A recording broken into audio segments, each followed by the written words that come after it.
Добрый вечер, дорогие друзья! Как ваши дела? Надеюсь, у вас все хорошо, все идет своим чередом. Bugünkü dərsimizə keçmədən öncə bir şey söyləmək istəyirəm. Mən artıq TikTokda da varam. Bilirəm ki, çoxunuz TikTok istifadə edirsiniz.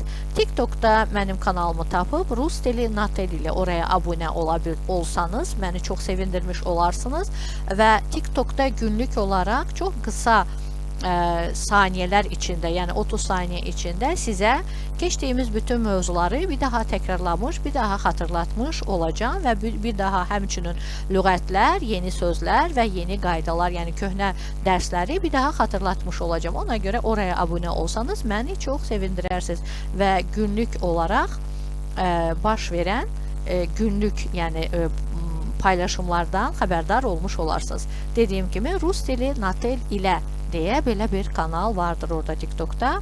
Sizi səbirsizliklə orada gözləyirəm. Bugünkü dərsimizdə biz stradательное причастие, məchul fe'li sifət haqqında danışacağıq.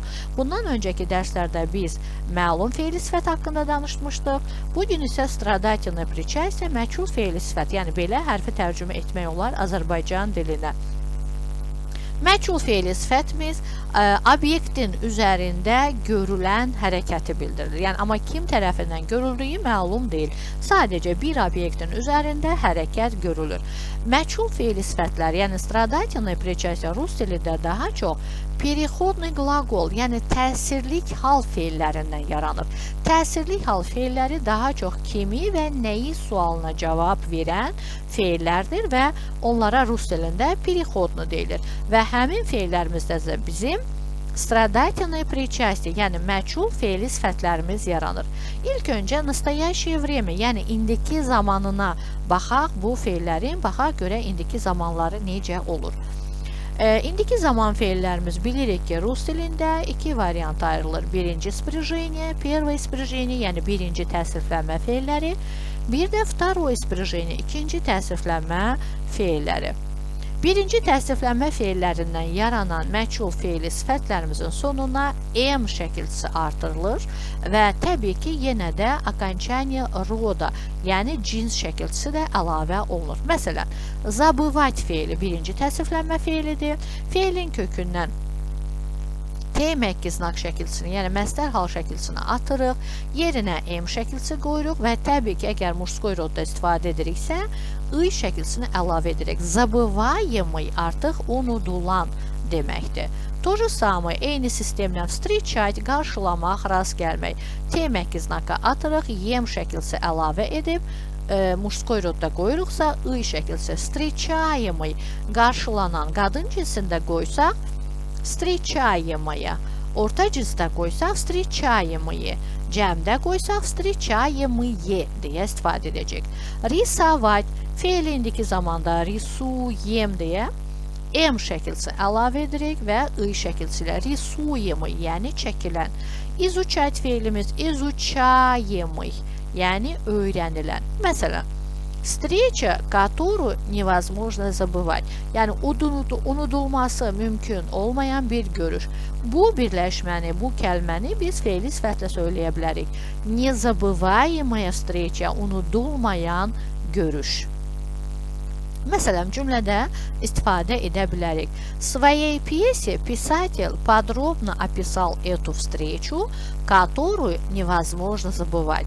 Öz piyesində yazıcı unudulması mümkün olmayan bu görüşü təsvir etdi.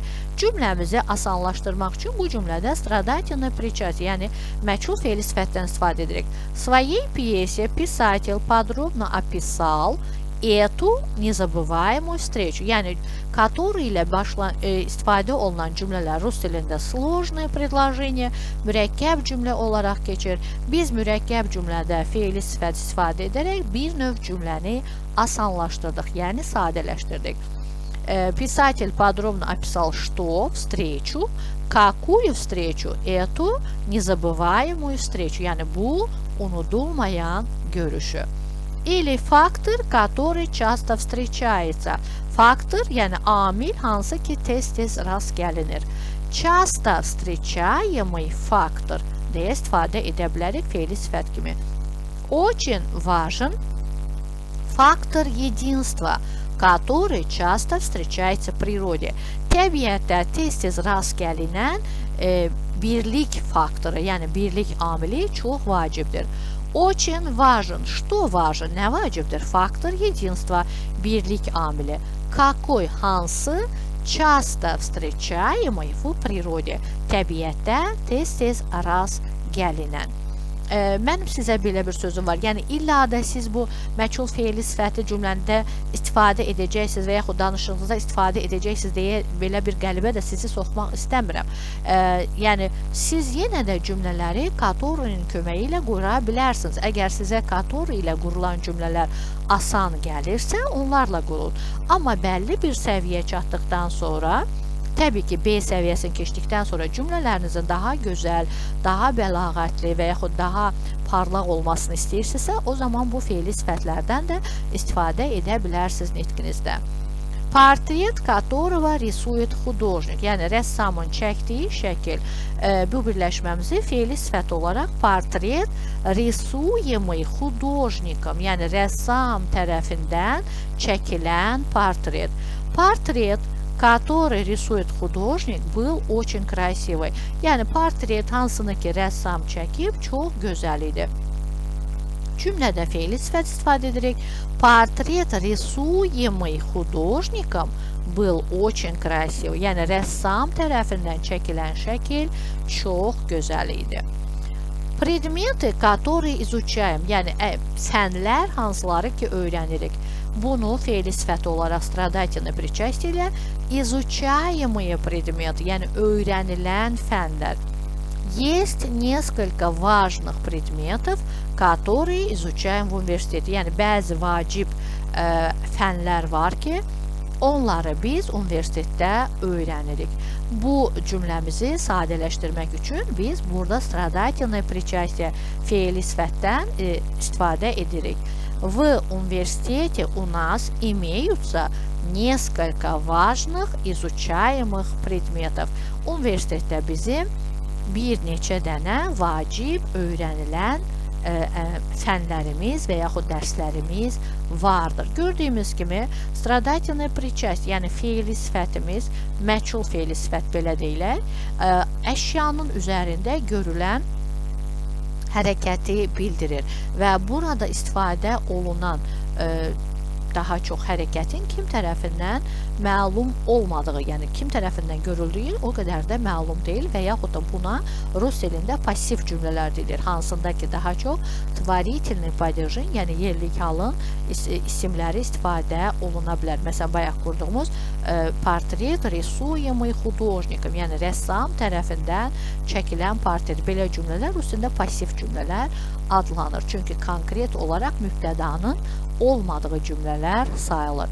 Stradательный fe'li sifətimiz, yəni məchul fe'li sifətimiz birinci sprijeniyadan yarananlar M şəkilçisi ilə yaranır və dediyimiz kimi siz bunları çox asanlıqla, çox rahatlıqla əgər düzəltmək istəyirsinizsə təbii ki düzəldə bilərsiniz. Yox, əgər sizə çətin gəlirsə, əgər sizə mürəkkəb gəlirsə, siz indiyənəcən necə qurursunuzsa cümlələrinizi o sistemlə, yəni которыйın köməyi ilə qura bilərsiniz. Növbəti hissəmizdə ikinci sprijeniya, yəni ikinci təsniflənən feillərdən yaranan stradательный причастие haqqında danışacağıq və dediyim kimi mən TikTokda da varam artıq, yəni uzun illərdən sonra artıq TikTokda da kanal açmışam və siz oraya abunə olaraq məni çox sevindirə bilərsiniz və bununla da mənə olan hörmətinizi göstərmiş olarsınız. Yəni, hörmət qarşılıqlı hörmətə bağlıdır.